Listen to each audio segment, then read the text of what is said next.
বিসমিল্লাহির রহমানির রহিম। National student club কর্তৃক আয়োজিত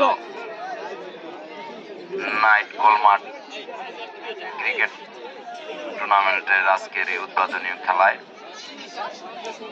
উপস্থিত আছেন চনপাড়া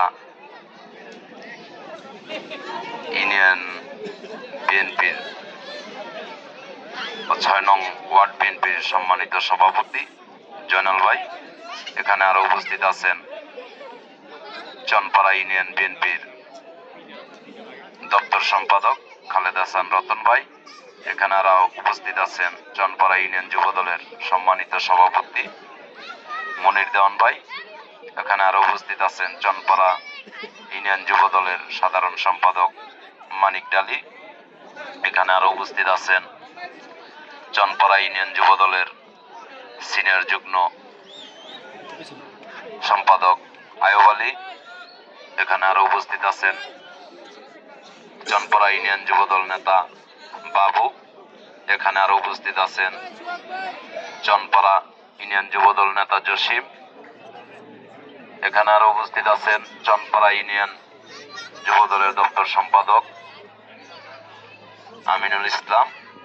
এখানে আরো উপস্থিত আছেন চনপাড়া ৬ নং ওয়ার্ড যুব দলের সভাপতি মাসুম।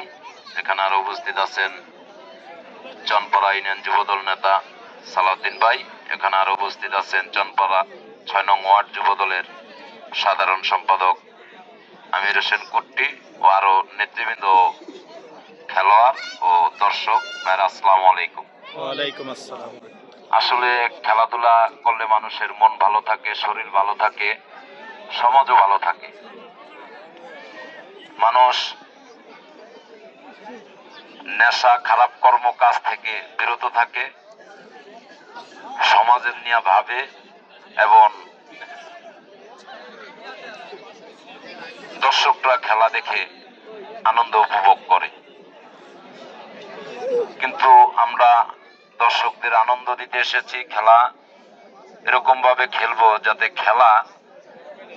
খেলতে গিয়ে নিজেরা যাতে কোনো দ্বন্দ্বে না জড়াই, নিজেরা যাতে কোনো রকম বিশৃঙ্খলা সৃষ্টি না করি। কারণ আমরা সবাই এলাকার লোক, যাতে কোনো রকম এই ধরনের বিশৃঙ্খলা না হয়।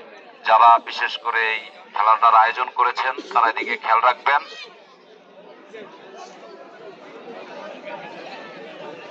বিশৃঙ্খলা হলে আমাদেরই ক্ষতি, আমাদের সমাজের ক্ষতি। তা আমরা ইয়ং জেনারেশন যারা আছি, আমরা চাই না আমাদের সমাজের ক্ষতি হোক, আমরা আমাদের সমাজের ভালো চাই। আর যারা লিগটা ছাড়ছেন তাদের কাছে আমার অনুরোধ থাকবে যাতে খেলার ফাইনাল পর্যন্ত হয়, ফাইনালের আগে যাতে খেলা বন্ধ না হয়ে যায়, সেদিকে আপনারা খেয়াল রাখবেন। একটা জিনিস শুরু করছেন, এটা শেষও করতে হবে। সে আশা ব্যক্ত করে আমি আমার আলোচনা এখানে শেষ করছি। আসসালামু আলাইকুম।